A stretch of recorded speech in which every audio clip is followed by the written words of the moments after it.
Well, folks, earlier this year, we know longtime Republican Senate leader Mitch McConnell announced that he was not going to run for re-election in 2026, capping over 40 years, 4 decades in the Senate, a behemoth in the Senate, leaving his seat vacant for the first time since 1984.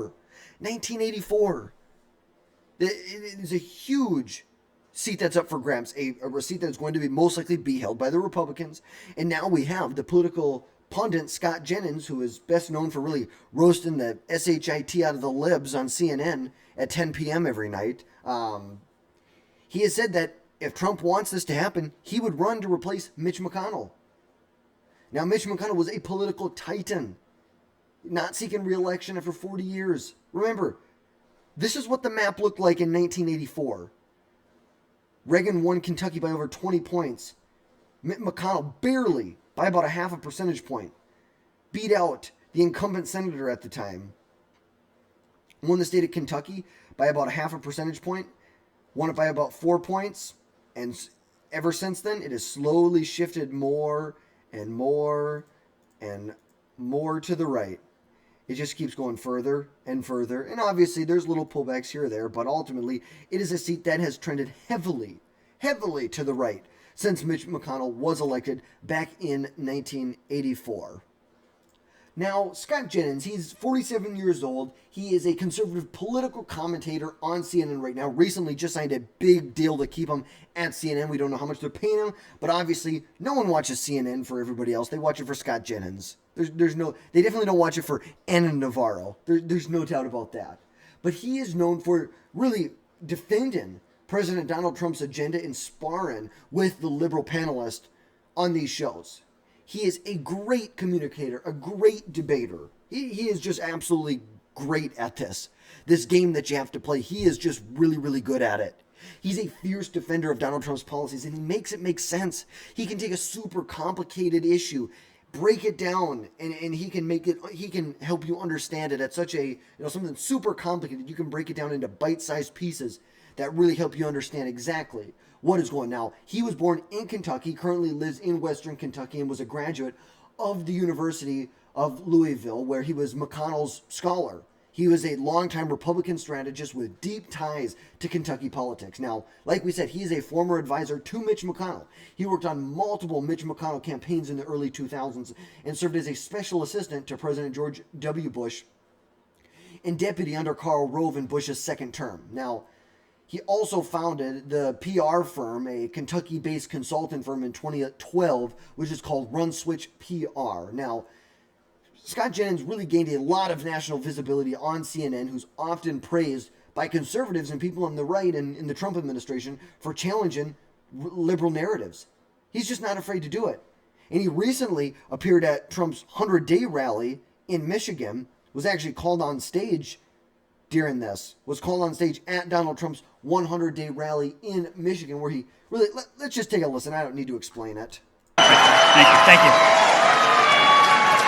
Michigan, we were flying in here today, and I said, look at these farms. I got to get a farm in Michigan, because when you own as many libs as I do, you got to put a place to put them all. Thank you all very much. Scott. It's like, you got to like that. It's like, come on. That's pretty good. Come on, you give me a break. Like that's pretty good. And some want to say that he's this MAGA darling, but at the end of the day, it's like that no one is perfectly MAGA or not. I think he just makes a lot of sense. I'm not looking for someone to be MAGA. I'm looking for someone with some common sense. If you disagree with things that Donald Trump is promoting, you better just make it make sense. That's all I'm saying. There are plenty of things that I disagree with Trump on. In the Republican Party, still voted for him, still support him. You're gonna, if you've watched my channel at all for 5 minutes, you're gonna know my critiques of him. And people think that Scott Jennings is some MAGA darling. No, he's not. He's from the George Bush administration. He's from that era of the Republican Party. But guess what? He was not like people like Mitt Romney, who just didn't know how to adapt to the party. He didn't know how to adapt with the changes within inside the Republican Party. He did not become irrelevant. He actually became much more relevant because he figured out how to adapt as the Republican Party changed.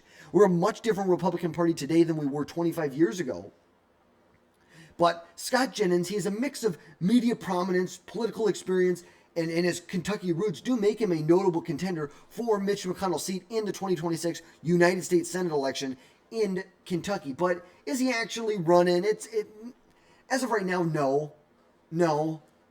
We don't really know anything as of right now. Now, there were some recent reports from, I believe, was it Reuters? I know Fox News had a piece on it, and I believe, was it the Washington Examiner? I think they both had a piece on this.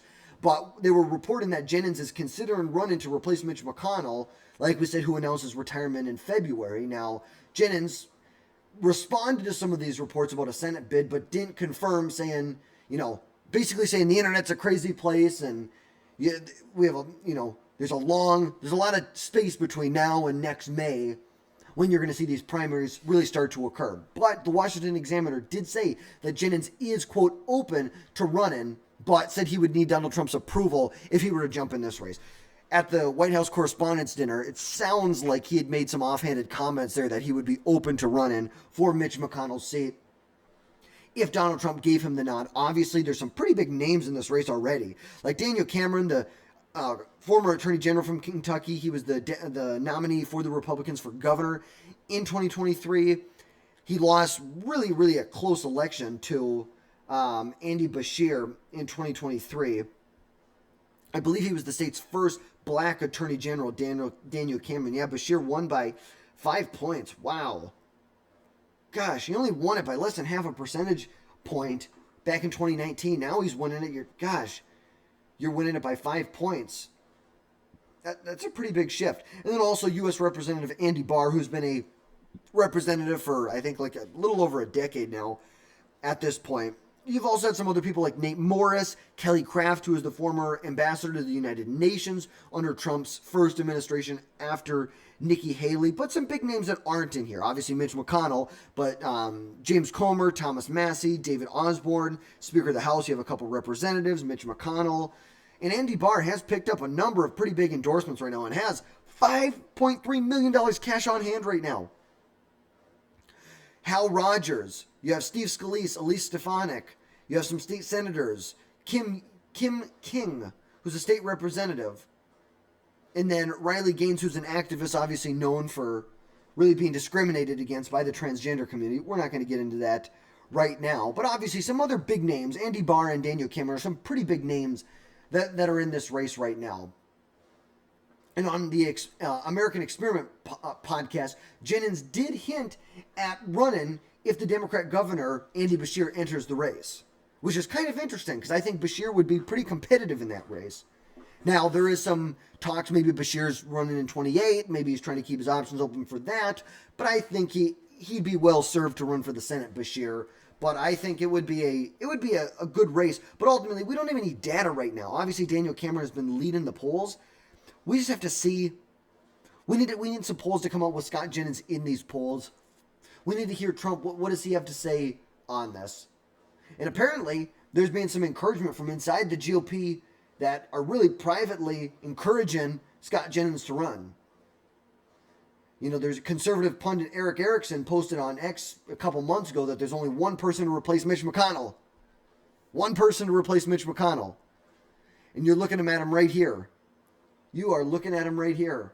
But there's a lot of buzz growing around a potential bid by Jennings. Obviously, this is a safe seat. Right now it's rated as a solid Republican seat. Look at this. The only other candidate who's in this race on the Democrats has $32,000 cash on hand. That's kind of pathetic. But ultimately, for a Republican stronghold, Mitch McConnell won re-election in 2020 by 20 points. It's like, it was not a close race by any means. And there was a lot of national attention on this race. Amy McGrath, she's a former, I believe she was in the military or something like that. She served in the Marine Corps, flew 89 combat missions. Yeah, she made a lot of big headlines during that election, but then ultimately, I remember sitting there, election night, 2020, I remember watching that, and it was like, Kentucky's one of the first states where the polls close. It's like Kentucky and Indiana, and there's, one other state in there that closes, and it was, zero votes counted, and they were like, oh, we're predicting the winner. It's going to be Mitch McConnell. It's like they put so much effort and focus on this Amy McGrath, and then, they didn't even count a vote, and they already knew that Mitch McConnell won. Kind of pathetic. Sorry to go off track right there, but little memory that popped into my head. But as of right now, Scott Jennings has not officially announced anything as of today, May 1st, and the Kentucky primary isn't for another year. It's not until May 2026, which gives him a lot of time to decide if this is something Trump's going to think about it. Obviously, he says Trump needs to give him the approval if he's going to do this. Because ultimately, he's going to leave a cushy job at CNN where he's getting paid a lot of money to do this. But ultimately, if you're going to build a campaign, you kind of need to get going. You kind of need to get going like pretty quick, like by this summer. But it's already very clear. He's suggesting and is seriously weighing a run, aligning himself with Trump's influence, and really in a key GOP primary. But I think it'd be fair if he jumped in this race and Trump endorsed him. It would piss off a lot of people. I really do. Like Daniel Cameron and Andy Barr, these are big names in Kentucky politics. And they probably see it as cutting the line, that this is their rightful seat here. And yeah, I think it could stir up some issues. Ultimately, I really don't care. I think you should do what's best for the Commonwealth of Kentucky. And if the voters want Scott Jennings, the voters want Scott Jennings. What can you say? But clearly, Jennings has a lot of visibility and GOP connections, and he may not be committed yet, but his big next steps really hinge on Trump's endorsement at this point. But this is not going to be a competitive race. McConnell was 83 years old. We saw how badly he froze. It was terrible. It's like Mitch McConnell, it's been terrible. This would have been his 8th term if he were to run. And I think it's going to be a pretty big battle. Even if Jennings is in here, you have Cameron, Barr, and Jennings all in this. And maybe if you see someone like Kelly Craft, this is going to be a serious battle. Because whoever wins the primary, that's who's going to go on. They're most likely going to win the general election. That's just the reality. But I think Trump's endorsement will carry a lot of weight, and I think Trump's endorsement will set the stage here. But I think there could be some issues with Scott Jennings. Obviously we're not on campaign mode with Trump, but, one of his big places where he's distanced himself from the Trump administration was when Trump pardoned the J6 rioters. That was something where he broke with Trump, and I don't think Scott Jennings is going to be someone who's going to bow down on that. We're going to see what happens. But that could be a liability for him in a MAGA-leaning primary, despite his Trump-friendly persona on CNN. But I think, a lot of it, he markets himself so good. Everyone knows who Scott Jennings is. Nobody's thinking about the J6 rioters. Yes, my guess is Cameron and Andy Barr would probably put a lot of money into trying to expose him that way. But if Trump gives him the endorsement, it's over with.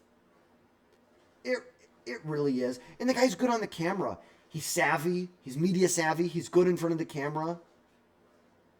And a Trump alignment could make him a really formidable candidate in this race here. But that's going to wrap things up for today, folks. Let me know your thoughts down below. Do you think Scott Jennings should jump in this race? Yes, no, indifferent. Who would you vote for if the primary was held today? Would you vote for Barr, Cameron, or someone like Scott Jennings? Let me know down below. As always, hit that subscribe button. Make sure you never miss another video from us again in the future, and we will catch you next time, folks.